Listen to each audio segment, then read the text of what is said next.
Nous avons vu que les injections intravitréennes utilisées dans le traitement de l'édème maculaire peuvent entraîner un risque d'hypertonie oculaire secondaire. Et en considérant la gestion de ces types d'hypertonie, il faut considérer la période post-opératoire à court terme, à moyen terme ou à long terme. Qu'est-ce qu'on fait à court terme? Ces types d'hypertonie peuvent survenir avec n'importe quel produit injecté dans les vitrées. Elle est plus fréquente quand il n'y a pas de reflux de vitrées et la cause principale est le volume injecté dans l'œil. Il faut mesurer la pression intraoculaire 30 minutes après l'injection. Si la pression est normale, on observe.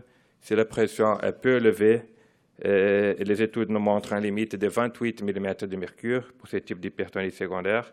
On peut observer et mesurer la pression après 60 minutes, 90 minutes et 120 minutes, jusqu'à la normalisation.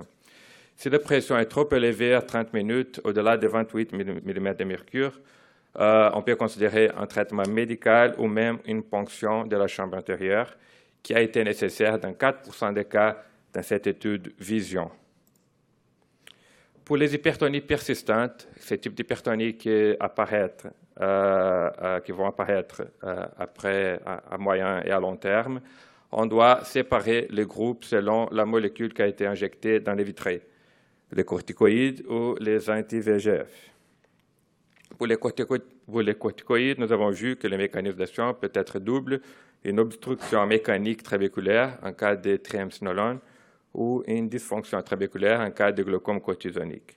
La prévalence augmente avec la dose des corticoïdes.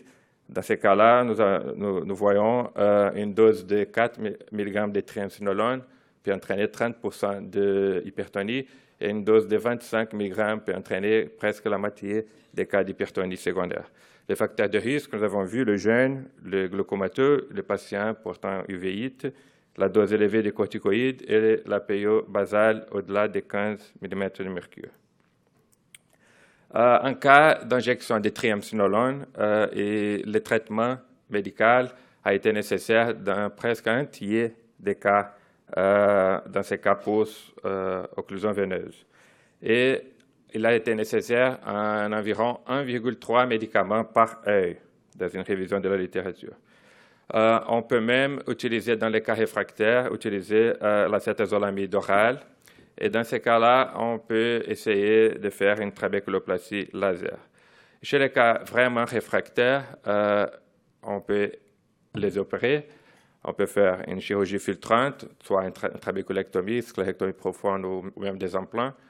Et on peut considérer même la vitrectomie postérieure pour le retrait du médicament, qui a été nécessaire selon certaines études dans 8% des cas. Qu'est-ce qu'on doit faire pour les anti-VEGF? Il faut arrêter. Pour les anti-VEGF, les mécanismes d'action sont vraiment inconnus. Il y a de nombreuses hypothèses. Lésions trabéculaires dues à des pics de pression répétés. Pourquoi? Parce qu'il y a des injections répétées.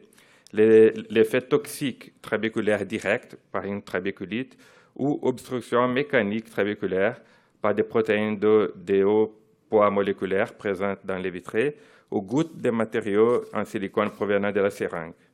La prévalence est moins importante que chez les patients où les corticoïdes ont été injectés, mais elle augmente avec le nombre d'injections. Les facteurs de risque, toujours le glaucome, comme nous avons dans notre cas là, les injections fréquentes, un intervalle d'injection moins de 8 semaines.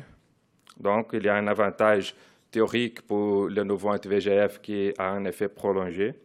Et l'utilisation d'Avastin, dans cette étude-là, l'Avastin a entraîné presque 10% d'hypertonie versus le Lucentis qui était 3% d'hypertonie. Qu'est-ce qu'on doit faire? Il faut arrêter les injections, si possible. Et quand on arrête les rythmes des injections, la pression intraoculaire a une tendance à revenir à la normale. Il faut quand même penser à un traitement médical, laser ou même une chirurgie filtrante. En pratique, qu'est-ce qu'on doit faire avant l'injection intravitréenne? Il faut évaluer le XTL sur la présence et la sévérité du glaucome, évaluer les facteurs de risque, comme nous avons vu, et mesurer la pression avant l'injection.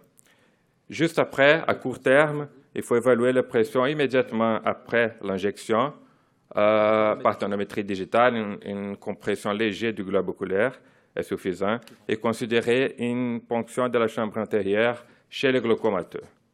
Évaluer la pression après 30 minutes après l'injection et si la pression est au-delà de 28 mm de mercure, considérer un traitement médical ou même une autre ponction de la chambre antérieure et évaluation de la pression tous les 30-60 minutes jusqu'à la normalisation. Pour les hypertonies persistantes, évaluer la pression une semaine après l'injection, tous les 2 semaines dans les premiers mois et tous les mois dans les premiers 6 à 9 mois. Les patients avec glaucome, si la pression reste plus que la pression que nous avons considérée comme la pression cible, il faut augmenter le traitement ou changer le traitement. Pour les patients sans glaucome, si la pression est normale, on observe. Si la pression est plus que 28 mm de mercure, on commence à les traiter. Mais si la pression est entre 21 et 28 sans glaucome, il faut évaluer tous les mois avec la pression et une évaluation du nerf optique. Je vous remercie.